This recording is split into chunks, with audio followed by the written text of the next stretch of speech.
इस वक्त की एक बड़ी खबर सबसे पहले अपने दर्शकों को बता दूं कि बांग्लादेश के हालात को लेकर हिंदुस्तान के प्रधानमंत्री नरेंद्र मोदी के घर पर मीटिंग चल रही है और इस मीटिंग में देश के गृह मंत्री अमित शाह से लेकर रक्षा मंत्री राजनाथ सिंह है, इसके अलावा एनएसए अजीत डोभाल और इसके अलावा विदेश मंत्री एस जयशंकर भी मौजूद हैं।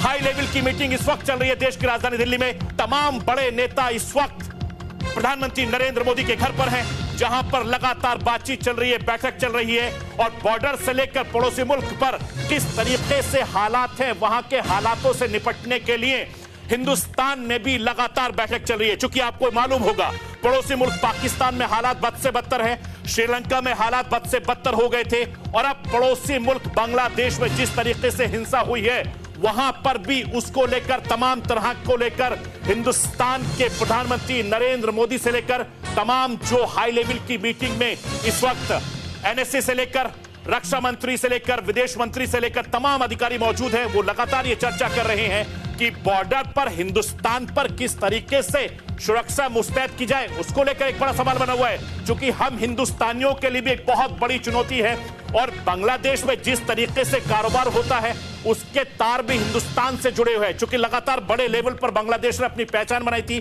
15 साल की सत्ता को शेख हसीना को 15 मिनट के भीतर वहां के स्टूडेंट्स मूवमेंट ने उखाड़ कर रख दिया।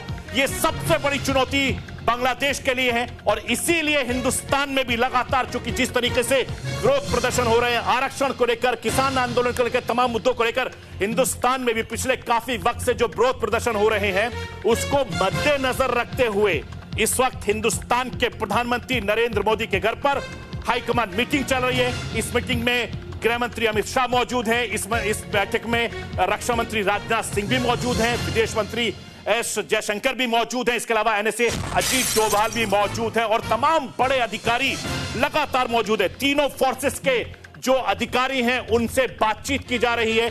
बीएसएफ लगातार अलर्ट पर है, सेना लगातार अलर्ट पर है, इसके अलावा वायुसेना से लेकर एयरफोर्स तमाम अलर्ट पर है। चूंकि जिस तरह के हालात बांग्लादेश में इस वक्त बने हुए हैं, बहुत ज्यादा बद से बदतर हालात हैं और प्रधानमंत्री लगातार तमाम इनपुट ले रहे हैं, बातचीत कर रहे हैं और जानने की कोशिश कर रहे हैं कि किस तरीके से अपने हिंदुस्तान को, अपने मुल्क को महफूज रखा जा सके, सुरक्षित रखा जा सके।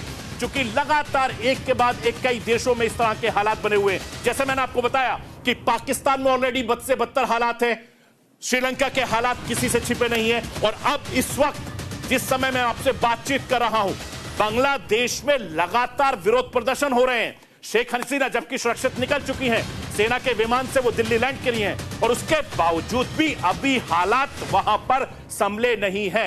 चूंकि सेना ने मोर्चा संभाल लिया है और सेना ने साफ तौर पर कह दिया है कि किसी भी प्रदर्शनकारी पर फायरिंग नहीं की जाएगी, गोली नहीं चलाई जाएगी। इसीलिए जो चिंगारी इस वक्त बांग्लादेश में भड़की हुई है उस चिंगारी को रोकने के लिए तमाम तरह की कोशिश, तमाम तरह की कवायद इस समय चल रही है। लेकिन बांग्लादेश में इस वक्त हालात बद से बदतर हैं। जैसे मैंने आपको बताया कि शेख हसीना के घर पर कब्जा कर लिया है, लगातार वहां पर विरोध प्रदर्शन हो रहे हैं। वहां के गृह मंत्री से लेकर, वहां से मंत्रियों के घर से लेकर, वहां के सांसदों को लेकर सबके घरों को तहस नहस कर दिया है और जिसको जैसा मौका मिल रहा है वो अपनी जान बचाने के लिए लगातार कोशिश कर रहा है। ये हालात हैं, ताजा हालात बांग्लादेश के। लेकिन बांग्लादेश हिंसा की आग से लगातार झुलस रहा है और बांग्लादेश में आरक्षण के खिलाफ जारी विरोध प्रदर्शन पूरी तरीके से हिंसक हो गया है। हिंसा के बाद हालात बहुत ज्यादा खराब है।